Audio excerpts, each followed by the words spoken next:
This might upset a lot of people, and feel free to disagree with me, but I think that money does make you happy. And it got me thinking, because I recently read this pretty great book that I'm sure you've seen called The Psychology of Money by Morgan Housel. I think there are 4 key lessons and takeaways from this book to solve this problem of finding out how much money actually makes you happy. So in this video, I'm going to talk to you about what those lessons actually are. As always, the timestamps are on screen and they're down in the description below.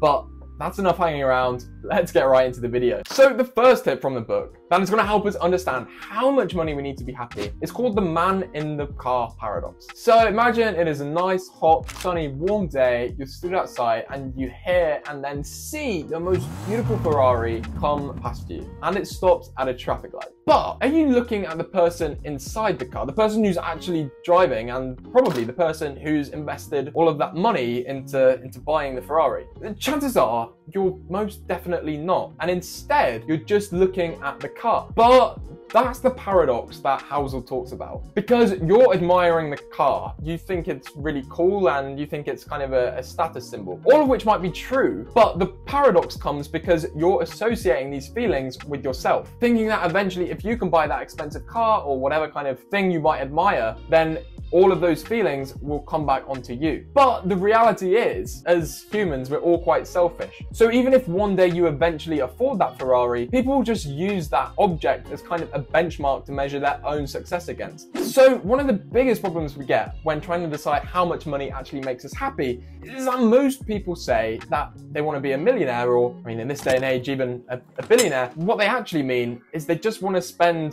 $1 million or $1 billion, and that puts you on a fast track to not being a millionaire or a billionaire. So the takeaway from all of this is not to abandon the pursuit of wealth or money. That's not inherently a bad thing. But instead, you need to reconsider what you actually want. Because what you actually want is not the object, but it's just to feel respected or admired or loved. And unfortunately, spending money is not the way you're going to achieve any of those things. But for Morgan Housel, this isn't even the biggest mistake that most people make when it comes to spending money for trying to buy happiness. So this second tip is all about the end of history illusion. And to understand this, I want you to think back when you were a kid, let's say 7, 8 or 9, what did you want to do with your life? So for me, I was adamant that I wanted to go into politics, I wanted to become a politician, and one day I wanted to become the Prime Minister. But then when I got older to, I don't know, about 13, 14, 15, I kind of fell in love with science at school and then decided I wanted to help people, and the best way to do this was to try and become a surgeon. All of a sudden, when I was, I think 17, the pandemic hit and I saw the long working hours and I mean all of the stress, and I just thought, okay, I cannot do that, but I changed what I wanted, or at least thought I wanted, in my life. And I'm sure that you can relate to parts of this story too. Because the end of history illusion is kind of how psychologists acknowledge that we all recognize how much we change from our previous selves. But the illusion comes because most psychologists agree that we all underestimate how much will change again in the future. Now, how does this relate to money and indeed happiness? Well, Housel says that one of the biggest problems from the end of history illusion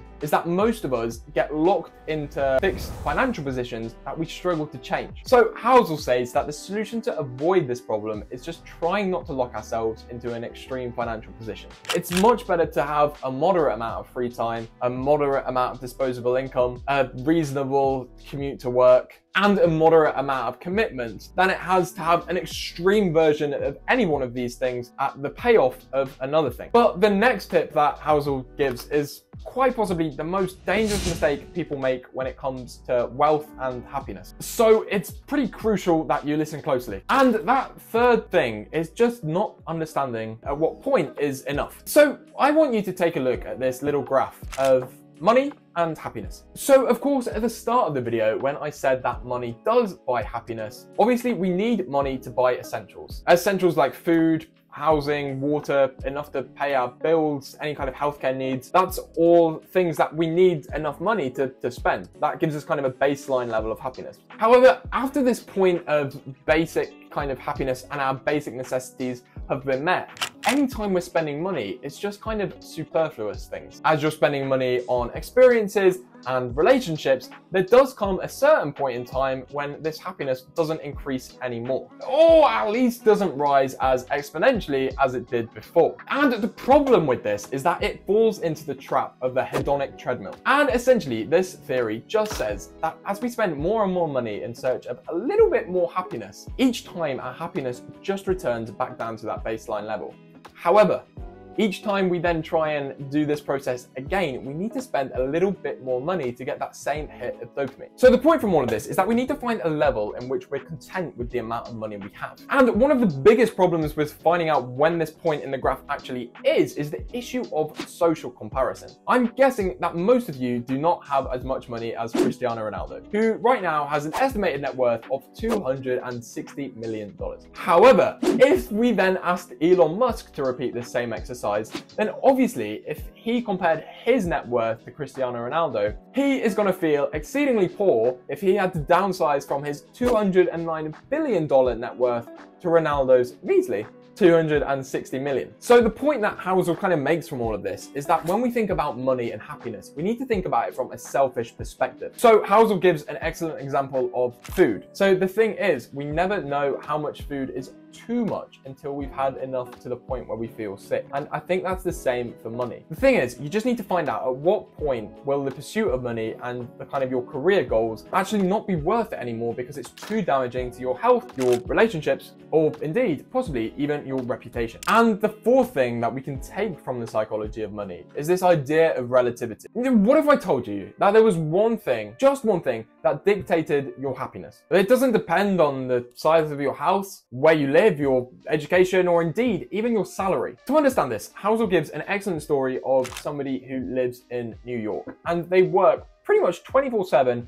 saving up as much money as they can. And after 2 years, they've worked hard enough that they've managed to save up $22,000. And he can now survive doing what he loves, playing some gigs like 3 or 4 times a week, and he doesn't have to worry about his cost of living. And this is even more clear when we look at what Angus Campbell discovered in his book, Sense of Wellbeing in America, which was published in 1981. Because Campbell discovered that the biggest predictor of happiness is the ability to do what you want, with who you want, when you want. So things like being able to take a few days off of work if you're sick and that's not financially ruining you, or maybe taking 2 or 3 months between jobs and not jumping into the first job that you see because you need that salary. In other words, for Housel, and I completely agree here, the best way that you can use your money to buy you happiness, if you like, is to move away from being dependent on somebody else to being autonomous. Because it kind of links into everything that's been mentioned in this book so far. But oftentimes what we want is not to be a millionaire. We just want the lifestyle of a millionaire, and oftentimes that does involve having freedom with your time. But maybe you're still not feeling that happy in your day-to-day. Maybe you're even feeling a little bit bored, like you don't have as much ambition as you thought you once did. But there's a really easy way to make your life feel way more energetic, way more fulfilling, and indeed way more exciting. So if you want to find out the easiest way to do this, you're going to want to watch this video. So I'll see you all there.